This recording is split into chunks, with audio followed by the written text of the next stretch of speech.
Good day, ladies and gentlemen, and welcome to the GE Aerospace third quarter 2025 earnings conference call. At this time, all participants are in a listen-only mode. My name is Dustin, and I will be your conference coordinator today. If you experience issues with the webcast slides refreshing or there appears to be delays in the slide advancement, please hit F5 on your keyboard to refresh. As a reminder, this conference is being recorded. I would now like to turn the program over to your host for today's conference, Blair Shore, Head of Investor Relations. Please proceed. Thanks, Dustin. Welcome to GE Aerospace's third quarter 2025 earnings call. I'm joined by Chairman and CEO Larry Culp and CFO Rahul Ghai. Many of the statements we're making are forward-looking and based on our best view of the world and our businesses as we see them today. As described in our SEC filings and website, those elements may change as the world changes. Additionally, Larry and Rahul, consistent with prior quarters, will speak to total company and corporate financial results and guidance on a non-GAAP basis. Now, over to Larry. Blair, thank you, and good morning, everyone. At GE Aerospace, our purpose is simple. We invent the future of flight, lift people up, and bring them home safely. Every moment, nearly 1 million people are flying with our technology under wing, an incredible responsibility that we take seriously. Flight Deck, our proprietary lean operating model, is how we turn strategy into results, and our exceptional third quarter and year-to-date results demonstrate Flight Deck in action. We're making meaningful progress to accelerate delivery of our services and products to meet robust customer demand. And our commitment to ongoing investments in LEAP durability and the future of flight is centered on delivering value to our customers. Guided by our purpose, our team is energized every day to define flight for today, tomorrow, and the future. Let's take a closer look at our third quarter performance. Orders were up 2% with solid growth in commercial services, partially offset by the timing of equipment orders in commercial equipment and defense. Year-to-date, orders are up 13%, with services up 31%. In the third quarter, revenue grew 26%, and profit was $2.3 billion, also up 26%, driven by strong deliveries across aftermarket, OE, and defense. This supported 44% growth in EPS to $1.66 and over 130% free cash flow conversion. In commercial engines and services, or CES, we're servicing and growing the industry's most extensive commercial installed base. Services demand remains robust with orders up 32% and services revenue up 28%, as improved material availability helped fulfill customer demand, driving total CES operating profit growth of 35% year-on-year.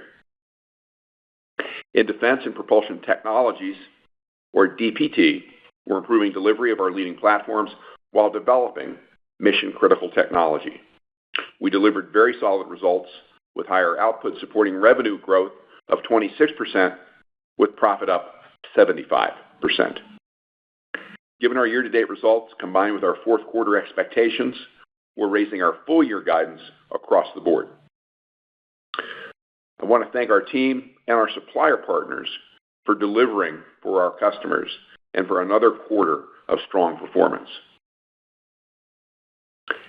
Shifting to slide 5, we continue to experience significant demand for our services and products, and we're encouraged by how Flight Deck is taking hold across the supply chain to deliver on our roughly $175 billion backlog. Much of this improvement is due to the progress within our technology and operations team, bringing together our safety, quality, engineering, supply chain, and manufacturing teams to hardwire problem-solving, resulting in an improved delivery for our customers. Our team is working better cross-functionally to deliver improved outcomes and, in turn, accelerating the same type of collaboration with our supply base. For example, this quarter we partnered with a critical supplier to address several key constraints utilizing Flight Deck tools such as problem-solving, 5Fs, and standard work. This resulted in the supplier improving first-time yields meaningfully, and in turn delivering a more than 2x increase in their output. Our priority suppliers also continue to improve shipments against their targets, shipping more than 95% of committed volume for the third consecutive quarter. Greater stability enables us to meet our commitments. As a result of these actions, material input from our priority suppliers continues to grow, up 35% year over year and up high single digits sequentially. And we continue to advance on our durability roadmap, with our next iteration of the LEAP 1A HPT blade now in production, and that will further enhance output. As you can see, operational momentum is building, leading to significant growth. CES services revenue was up 28%, with internal shop visit revenue up 33%, and spare parts revenue up more than 25% year over year.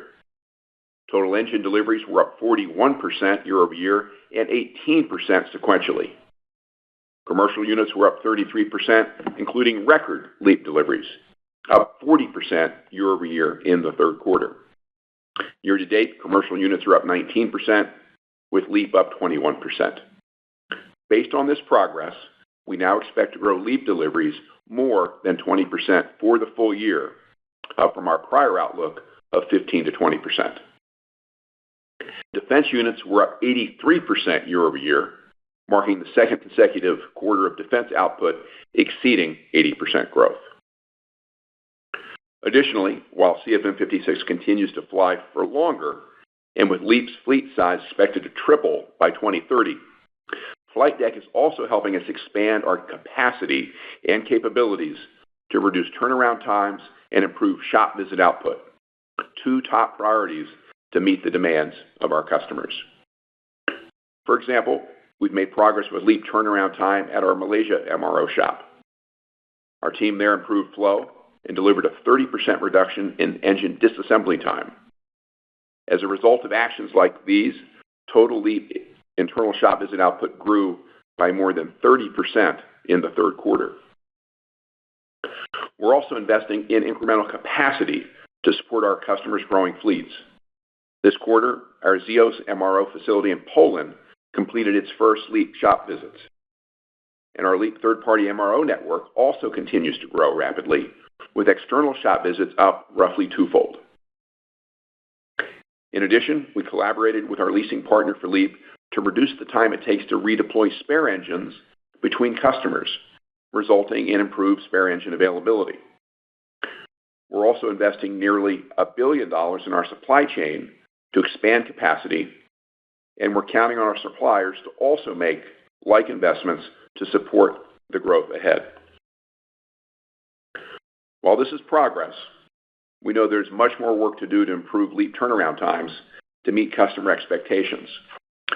We're accelerating our use of flight deck, taking lessons learned and applying them across our network to deliver a better experience for our customers. This quarter clearly marked another step forward, with year-to-date commercial services revenue and total engine deliveries both up 25%. We're well positioned to ramp further as we go into 2026. Turning to slide 6. One of the flight deck behaviors that guides our company is to be customer-driven in all that we do.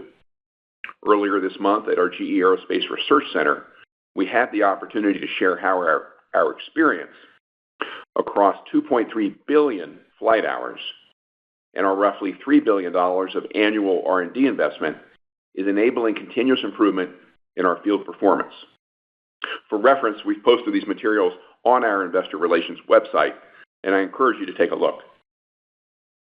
We're applying insights from our experience and investments to improve reliability and durability of our products, as time on wing remains critical for our customers. For example, the lessons learned from 15 years of enhancing the GE NX durability over 2x are being applied to LEAP to achieve the same level of improvement. And we're increasing our investments in LEAP services technologies, such as our analytics-based maintenance, which predicts the optimal time for a shop visit, and repairs which reduce reliance on new material benefiting both cost of ownership and turnaround times. Combined with our progress on delivery, we're actively working to meet customer expectations on LEAP. We're also applying similar lessons from GE NX and LEAP durability to our next generation of engines. We just launched our second dust test on the 9X, which will continue to mature the design pre-entry into service. This builds upon over 30,000 cycles of testing, including 9,000 endurance cycles, which will make the 9X the most tested engine in our history. Earlier this month, we began similar dust testing on next-generation HPT blades for our RISE compact core development. This marks the earliest we've ever started this type of testing in development. While we're investing in compact core to mature RISE technologies, there could be applications of these learnings for today's fleet as well. We recently announced the first ever chief mechanic and architect for our open fan technology, making durability a top priority in engine design with an uncompromising commitment to safety. Our focus on delivering for our customers across current and future platforms is driving success in the marketplace. And a couple of key wins this quarter of note: Korean Air announced the largest fleet commitment in its history with 103 Boeing aircraft powered by GE NX, GE 9X, and LEAP-1B engines, plus long-term services. We also secured a commitment from Cathay Pacific for GE 9X engines to power 14 additional 777-9s, bringing their total commitment to 35 777X's aircraft powered by our GE 9X. These wins build upon our solid backlog, and we're sold out, in effect, both on LEAP and GE NX through the rest of this decade. Stepping back, we know our customers are counting on us to deliver reliability, predictability, time on wing, and at the right cost of ownership. With Flight Deck, we're making daily progress to meet those objectives, supporting their and our growth. Rahul, over to you. Larry, thank you, and good morning, everyone. GE Aerospace delivered another strong quarter, marked by robust services growth and an improvement in engine deliveries, driving substantial earnings and free cash flow. Revenue was $11.3 billion, up 26%, with both segments growing over 25%. Operating profit was $2.3 billion, up 26%. Services volume, price, and productivity were partially offset by OE growth, investments, and higher corporate cost. Operating margins were flat at 20.3%, with margin expansion in both segments offset by corporate cost timing. Adjusted EPS was $1.66, up 44%, from increased operating profit, a lower tax rate, and a reduced share count. Free cash flow was $2.4 billion, up 30%, from higher earnings with over 130% conversion. Working capital and AD&A combined increased by roughly $300 million from increased inventory. Cash flow from long-term service agreements continued to be favorable, and days sales outstanding declined 3 days year-over-year. Year-to-date, revenue is up 21%, and operating profit is up more than $1.5 billion, from 25% growth in commercial services. We have delivered $5.9 billion of free cash flow, up nearly $1.3 billion year-over-year at 115% of net income. Given the momentum during the first 9 months, we are poised to deliver another solid year. Going deeper into the drivers of 44% year-over-year EPS growth. Increase in operating profit drove nearly 35 cents, or 70% of the improvement in EPS, with increased segment profit in CES and DPT partially offset by higher corporate and other costs of roughly $300 million. The increase in corporate was primarily from timing of reserves for environmental, health, and safety expenses. Eliminations were roughly $140 million, up about $30 million year-over-year. Additionally, our tax rate declined from approximately 20% to 15% from benefits of long-term planning projects and timing of favorable audit settlements, improving EPS by 10 cents. Impact from stock buyback actions and reduction in interest expense also contributed to EPS growth. Taking a closer look at our businesses, starting with CES in the quarter, orders were up 5%, with services up 32% and equipment down 42% due to timing of some wide-body and regional orders shifting from 3Q to 4Q. Revenue was 27%, and with services up 28%. Internal shop visit revenue grew 33% from higher volume, wide-body work scopes, and price. Spare parts sales were up over 25% as improved material availability supported increased output. Equipment revenue grew 22%, with engine deliveries up 33%, including LEAP up 40%. This more than offset a sequential and a year-over-year decline in spare engine ratio. Life of program, the spare engine ratio for LEAP remains in low double digits. Profit was $2.4 billion, up 35%. Services margins were strong, driven by higher volume, price, and a favorable shop visit and spare parts mix. This more than offset the impact of higher installed deliveries, including 9X shipments and an increase in R&D spend. Segment margins expanded 170 basis points to 27.4%, with services revenue growth, mix, and price more than offsetting OE growth and impact from adverse mix. Year-to-date, CES has delivered revenue growth of 24%, operating profit of $6.6 billion, up $1.7 billion year-over-year with margin expansion of 210 basis points, while delivering around 20% increase in engine shipments. Moving to DPT. Orders were down 5% due to timing across quarters. Defense book-to-bill remained above 1 in the quarter and is 1.2 year-to-date. Our total DPT backlog is at $19 billion, up $1.5 billion year-over-year. Revenue grew 26% in the quarter. Defense and systems revenue was up 24%, driven by higher engines volume, up 83% year-over-year, and improved pricing. Propulsion and additive technologies grew 29%, with all businesses growing over 20%. Profit of $386 million was up 75% year-over-year. Higher volume in defense and avio, customer mix, price, and lower losses at additive offset continued investments and inflation. Margin expanded 380 basis points to 13.6%.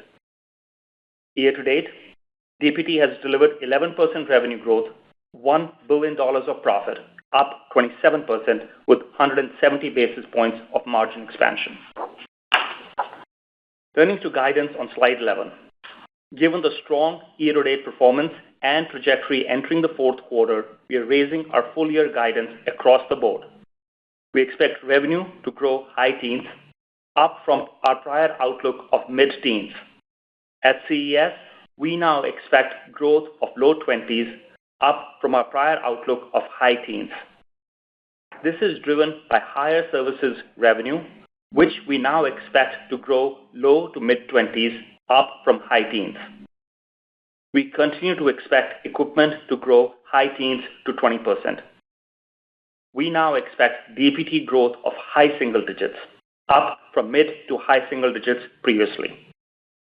Operating profit is now expected to be in a range of $8.65 to $8.85 billion, up $400 million at the midpoint from the prior guide. CES operating profit is now expected to be in a range of $8.45 to $8.65 billion, up $450 million at the midpoint from prior guide. This reflects the drop-through from roughly $1 billion improvement in services revenue in the second half versus our prior guide and favorable services mix. We expect DPT profit to be in the $1.2 to $1.3 billion range, up $50 million at the midpoint versus the prior guide, reflecting year-to-date performance from improved deliveries. Corporate costs and eliminations are expected to be roughly $1 billion. Additionally, we are improving our interest expense and tax rate outlook for the year and now expect interest expense of approximately $850 million and tax rate of 17.5%. Taken together, we are raising our EPS guidance to $6 to $6.20, up 40 cents at the midpoint from the prior guide. We are also raising our free cash flow guidance to $7.1 to $7.3 billion, up $500 million at the midpoint, primarily from higher earnings. We are all set to close out another excellent year in 2025 and well positioned for continued growth heading into 2026. With that, Larry, back to you. Earl, thank you. I'm encouraged by our progress this quarter, which builds upon our leadership positions across both commercial and defense, and in turn supports the improved financial outlook we're sharing today. GE Aerospace has sustained competitive advantages. With the industry's largest fleet, 78,000 engines and growing, we have accumulated over 2.3 billion flight hours and have certified 7 commercial engine programs in the last 20 years. This experience base keeps us close to our customers and provides unmatched insights on performance, making us the partner of choice. We use these insights to continuously improve our services and products, delivering reliability, predictability, time on wing, and lower costs of ownership. We offer the best performing products under wing across our narrow-body, wide-body, regional, and defense platforms.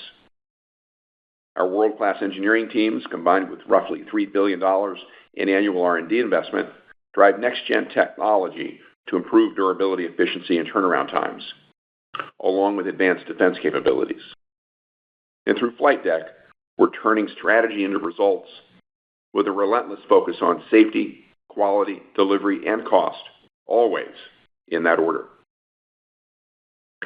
The GE Aerospace team is poised to deliver exceptional value to our customers and shareholders, and I'm confident in our path ahead. So with that, let's open it up to questions.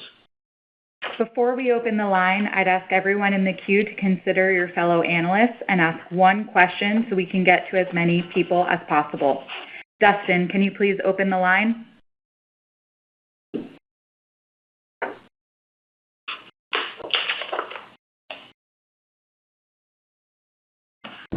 Ladies and gentlemen, if you wish to ask a question, please press star 1 on your telephone.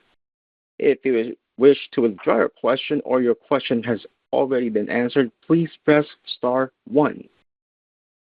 Our first question comes from the line of Sheila Kahyaoglu from Jefferies.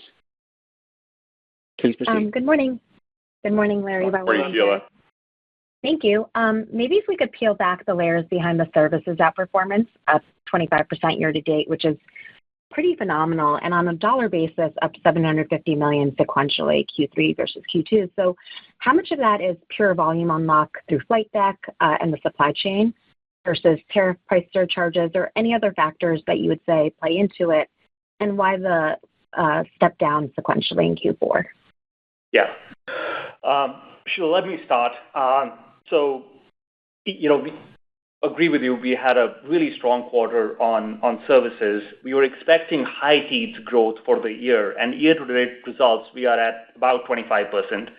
So now we've raised the outlook for the year to be low to mid-20s growth. And the improved outlook is both in our shop visit revenue and in the spare parts. So a lot of that from the strength that we observed in the third quarter. So if I start with the shop visits, we've had year-to-date growth of, call it 22%. And what's driving that, as you hinted at, is improved material availability is driving higher volume. So that's a big piece of that. But along with that, the work scopes continue to increase, so that's helping as well. And the demand environment just continues to be strong. I mean, year-to-date, our inductions have outpaced output, even with the results that we have delivered. And this improvement in output is especially visible in LEAP, that is up 30% year to date, and part of that is the incremental capacity that we've set up for LEAP. On the spare parts, the year-to-date results have been equally strong, growth of more than 25%. Orders have remained strong, as Larry mentioned, our services orders growth of greater than 30% year-to-date. But the improved material availability is now helping us, achieve those orders and execute on the demand that we are seeing. And as we look at the fourth quarter, our backlog still remains strong. 90% of the spare parts that we need to ship in the fourth quarter are in the backlog, which is 15 points higher than where we have been historically. So really strong external LEAP shop visits up 2x is helping, mid-single digit growth in total worldwide shop visits, and CFM56 is helping. So all that. So, again, as we look at that, it set us up for really well, not only for 25, but also for 26. Now, as we think about the fourth quarter, we typically have a seasonal step down in our third quarter to fourth quarter revenue, largely driven by spare parts, because we don't expect the same level of improvement on material availability, a little bit of seasonality in demand.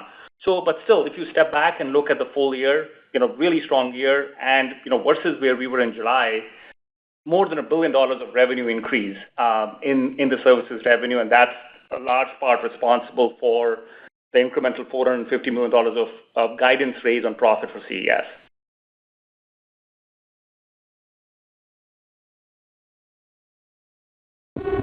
Thank you. The next question comes from the line of Doug Harned from Bernstein. Please proceed. Yes, good morning. Thank you. Morning, Doug. Morning, Doug. You've been talking about the improvement in margin, the margin outlook for LEAP on the services side to get up to sort of services overall margins once you get out to 2028.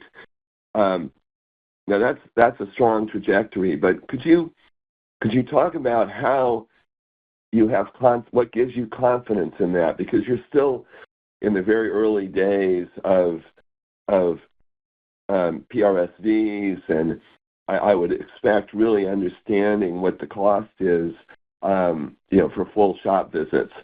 So how do you think about that 2028 LEAP services margin, and how does price and cost factor in? Doug, I would say that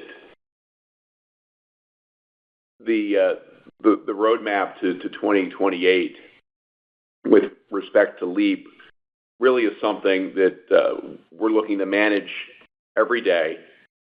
Really a combination of the field performance that you spoke to, and frankly what we're doing in our own operations with flight deck to make sure we not only have the material availability, the improvements of which you see here in the third quarter financial results, but also in the underlying operational data points that Rahul just mentioned a moment ago. As we project that forward, we've been making the improvements in the supply base, in the field performance, witness the durability kit with the 1A that's now in the field. Very much, and the cost reductions as well, be they productivity, which material availability really does unlock in our shops, very much in line with our expectations. So there's a lot of work to do between now and 2028, but I think given the multiple levers that we have to pull and the underlying product improvements, that we have the conviction not only behind the strength of today's results, but the roadmap from here, both in terms of the eyes of investors, as you just framed it, as well as customers. Yeah. Rahul, anything you'd add there? Larry, just maybe a couple of things to add here, Doug. Larry spoke about the flight deck improvement. We spoke about all the improvements that we are driving this year in LEAP output. As we see ourselves till 2030, we expect this 30% year-over-year internal shop visit growth to continue, right? So that the volume is going to be a big piece of that. And as you think about the external channel, I think Larry spoke earlier in his prepared remarks about the external channel being up 2x year-over-year. That unlocks the spare parts revenue stream for us. So that's helping. We also spoke about the investments that we are making on repair technology. that reduces the cost of the shop visit, in addition to unlocking our shop visit output. So all those things are helping, and durability is kind of hanging in there. I think with the introduction of the durability kit, we are very confident of getting to CFM56 levels of performance on LEAP 1A and then soon on 1B as we look forward to 2028. So all those things are what gives us confidence about the trajectory that we have on LEAP.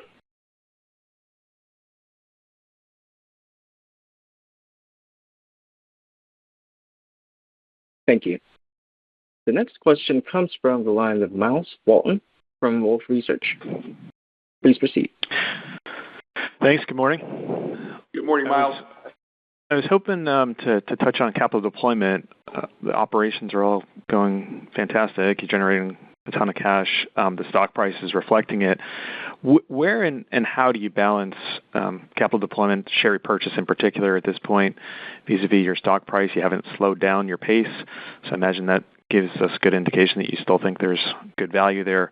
But is the dial going to turn towards M&A at any point, do you think, in the nearer future? Miles, I would say that the capital allocation approach that we and the board have taken since the spin is very much intact, and I don't really see that changing materially anytime soon. Right? We've talked about what we've described as a balanced approach.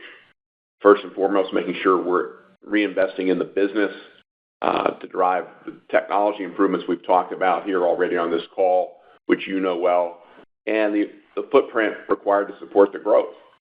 Of course, we are going to return capital to shareholders and reserve some when those M&A opportunities, large or small, come along that make sense. We're proud of the fact that we've increased our shareholder returns since the spin up, 4x? And as we said back in the summertime, we've increased our return of cash to shareholders to $24 billion in the 24 to 26 period, which is, I think, up 20% from where we were at the spin. So from an M&A perspective, we want to make sure we're looking at anything and everything that might make sense in the neighborhood. But investors should continue to see from us a disciplined approach where we really look to strategic fit, then operational value add, and in turn, financial returns. So your question, I think, recognizes the tremendous capacity that we have. But again, organic reinvestment, return of capital to shareholders will be the first two priorities. But that gives us still, I think, ample room, given the cash flow projections that we have here, to look at things that fortify our existing positions. You saw here in the quarter something that we're really excited about, our $300 million investment in Beta Technologies, a company that some people are well aware of, others maybe not so much. But we really like the team. We like the underlying technology and our collaboration to co-develop a hybrid electric turbo generator. We think will yield benefit to both of us, both in defense applications and ultimately in the commercial space. Thank you. The next question comes from the line of Seth Seifman from JP Morgan. Please proceed. Hey, thanks very much, and good morning, everyone. Good morning, Seth. I wanted to zero in on the spares performance a little bit within services and kind of, given I think our usual starting point for how to think about spares is like departure growth. And so, outpacing that by a bit, and also, dramatically outpacing the outlook that you had for 2025 at the start of the year. So when we think about what's driving that, is it all material availability? Is there a part of that comes from outfitting LEAP shops out in the network? And if so, what's kind of the tail on that allows spares growth to kind of, exceed that underlying departure level? And also, given the mix of engines that do internal shop visits versus the mix of engines that are, not on internal plans, should we think about CFM56 being the main driver of spares growth? Yeah. So Seth, let me start here. I think you had a lot of the data points that actually drove the performance, kind of in your question here. So if we start unpacking that, I think if you look at the spare parts performance, obviously we spoke to the orders growth. Orders has remained really strong. And what's driving the orders growth, besides the increase in departures where you started, is a lot of pent-up demand. If you look at the number of shop visits that will be done in 2025 globally, worldwide shop visits, that's still below where we were in 2019.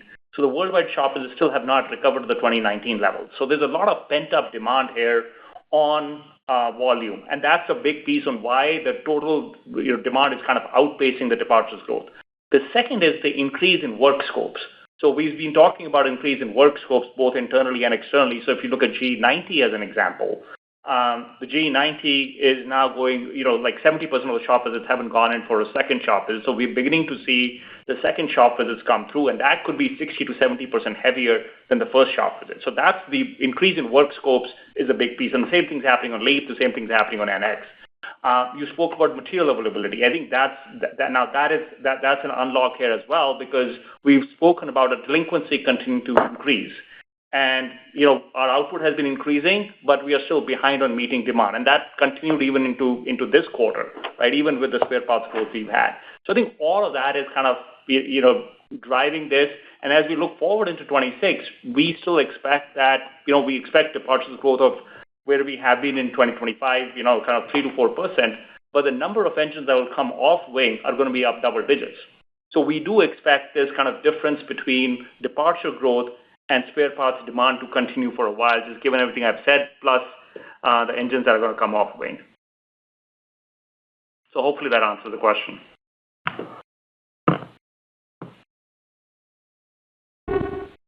Thank you. The next question comes from the line of Scott Deuschle from Deutsche Bank.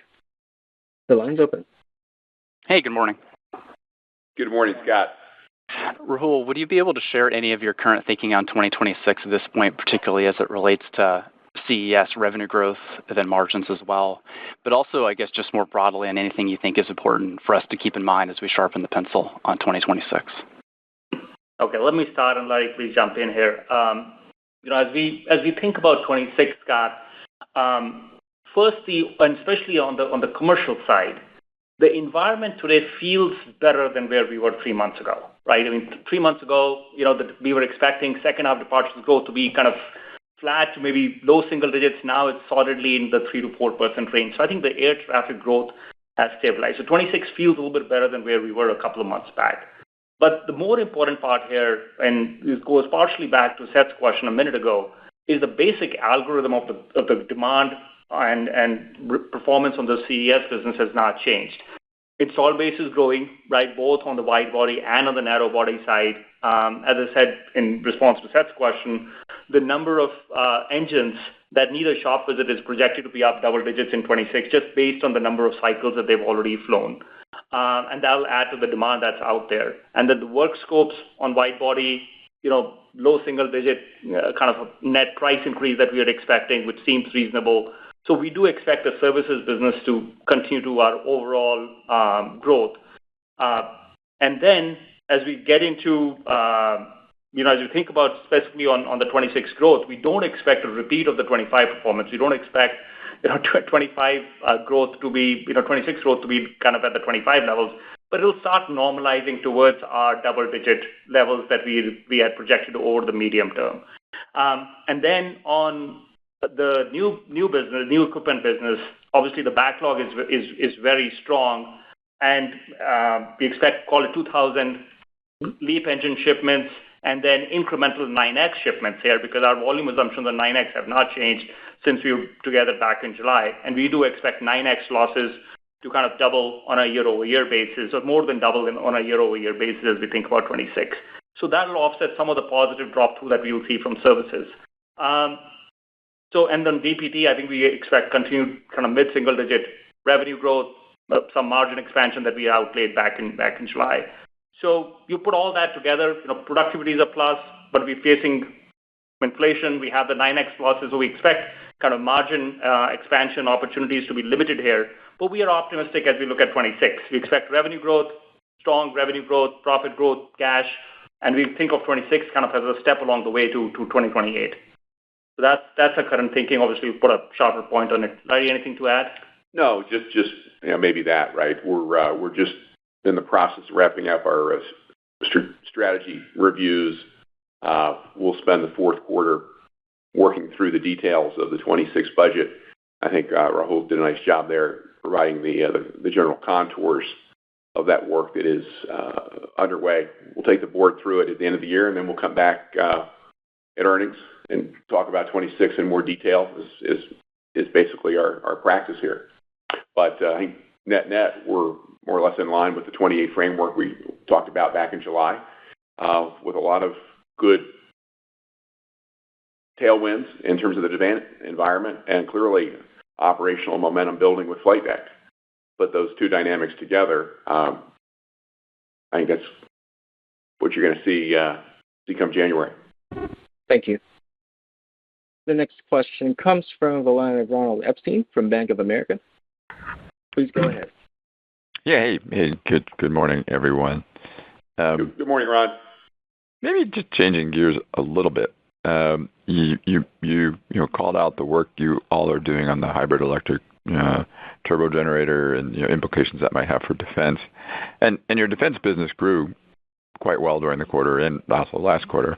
Can you speak to maybe can we pull back and get some detail on kind of what you all are doing in defense and maybe what from an R&D perspective, and then maybe more importantly, and this is really a question you'd ask the other way around, but what lessons have you all learned in commercial, given the size of the fleet and all the experience you have in with commercial engines that you can then apply in the defense world, where most other defense contractors just don't have that experience base?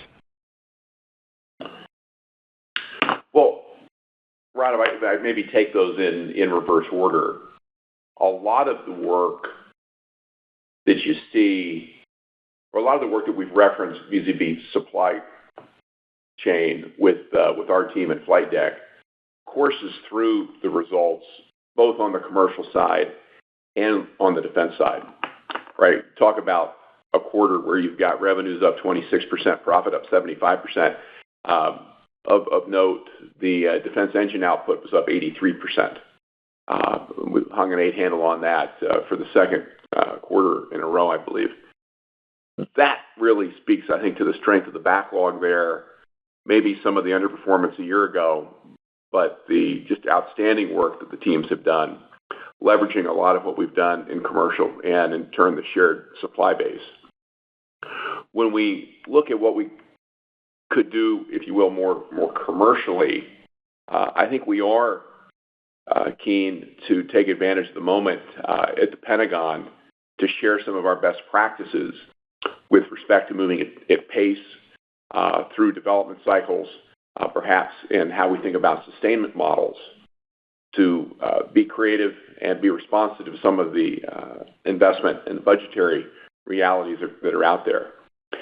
Ron, you know well that the investment that we've seen, that we've put into the business, both government funded and our own, has been concentrated on next-gen platforms, be they 6th-gen propulsion in conjunction with the NGAP program with an eye toward both the opportunities with the Air Force and the Navy, but everything that we're doing to upgrade the Apaches and the Blackhawks with the ITAP, the T901 engine.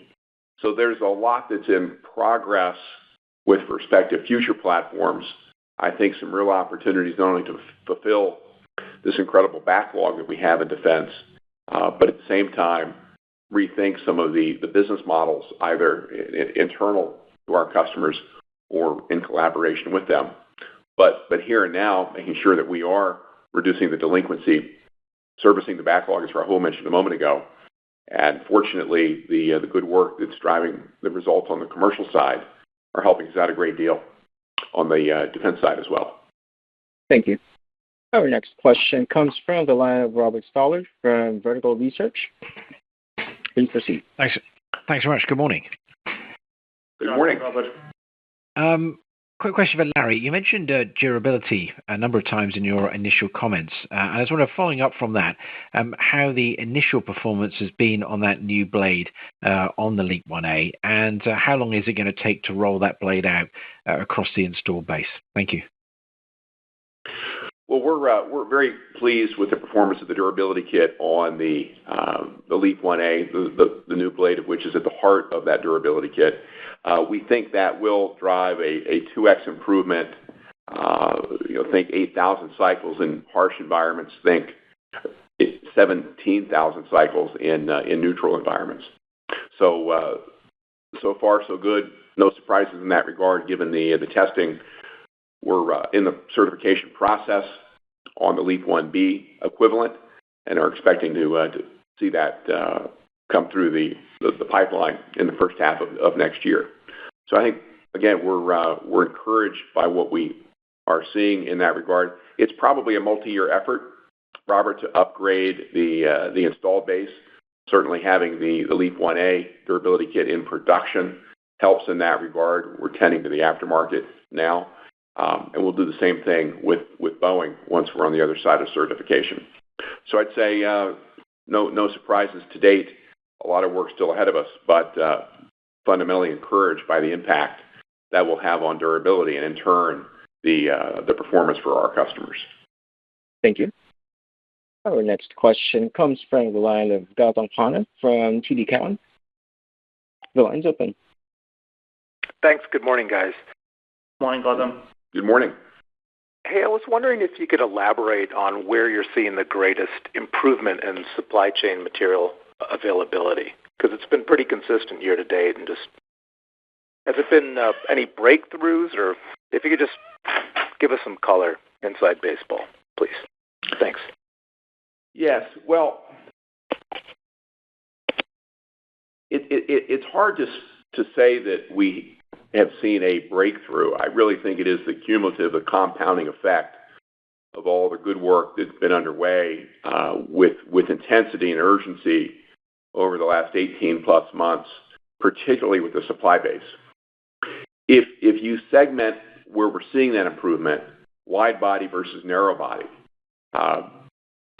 legacy platforms versus new platforms, large suppliers that you would know by name, some on the call may own, versus smaller companies you may have never heard of, I can't pull any major theme out because we depend on all of them. And this has been a universal challenge as the airframers have been ramping, the aftermarket, given airline demand, doing the same. And again, a third stream in the form of defense demand, pulling on us and our supply chain. I think the common denominator is where we've been able to go in around these priority suppliers, which are either current constraints or anticipated bottlenecks, and really getting out on the factory floor, staring down a problem on a machine, an assembly line, whether it be throughput, whether it be yields, what have you, and really driving deep problem solving that's truly collaborative. Our best engineers with our suppliers' best engineers, not trying to negotiate there on the factory floor, but to identify the problem, contain it in the short term, and put it in permanent corrective action going forward. There are fits and starts that we manage in that regard every day, every week. But I think we've gotten better at that.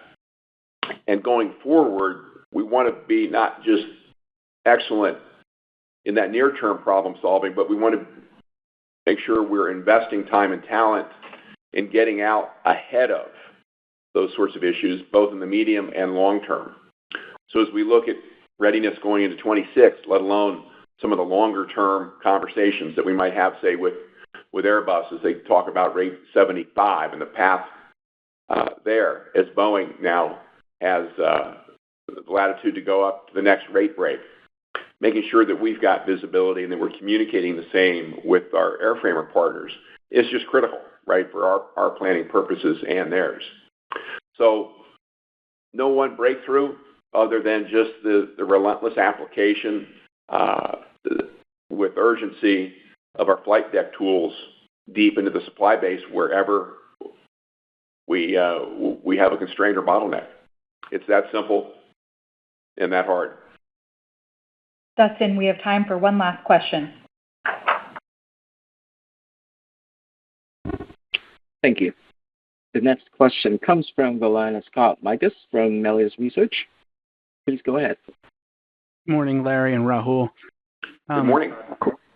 Quick question on commercial aftermarket revenue growth. I mean, historically, for the industry, it's been strongly correlated with flight activity and ASK growth, but the commercial services revenue growth has continued to reaccelerate despite the deceleration in ASK growth. So just has anything structurally changed about the business model that could cause your aftermarket growth to decouple or sustainably outperform ASK growth over the long term? Or is it simply just strength driven by heavier work scopes, better throughput because of a healthier supply chain, and the flight deck productivity? Yeah, Scott, so I think Seth had a similar question earlier in the call. So I think some of the things that I said earlier, I'll kind of touch upon. A lot of this, with the disconnect that we're seeing with our demand outlook and the departures growth goes fundamentally back to the pent-up demand on kind of shop visits, right? As I said earlier, shop visits in 25 are going to be below 2019 levels. The increase in work scopes that we are seeing, especially on the wide body side, both on GE90, on GE9X, as those migrate to the next level of shop visit. So that's a big piece of that. The growth of our external LEAP channel. We spoke earlier about LEAP external shop visits being up 2x in the quarter, right? As we think longer term for the year, we expect LEAP external shop visits to be kind of in the mid-teens, slightly above that range. And as we project that to 2030, we expect that to be 30%, right? So that will drive a huge amount of spare parts growth, as not only do the LEAP shop visits ramp, but also the participation of the external channel grows. And then, you combine that with a little bit of price increase that we drive every year. So I think those are the fundamental reasons why we are seeing this increase in demand. It's pent-up demand, work scopes, and then growth of the external channel. Larry, any final comments? Blair, thank you. Yeah, just to close, GE Aerospace is an exceptional franchise with enduring competitive strengths and a clear path for continued value creation. Our updated outlook today reflects growing confidence in that trajectory as we deliver for our customers, our shareholders, and the flying public. We appreciate your time this morning and your interest in GE Aerospace.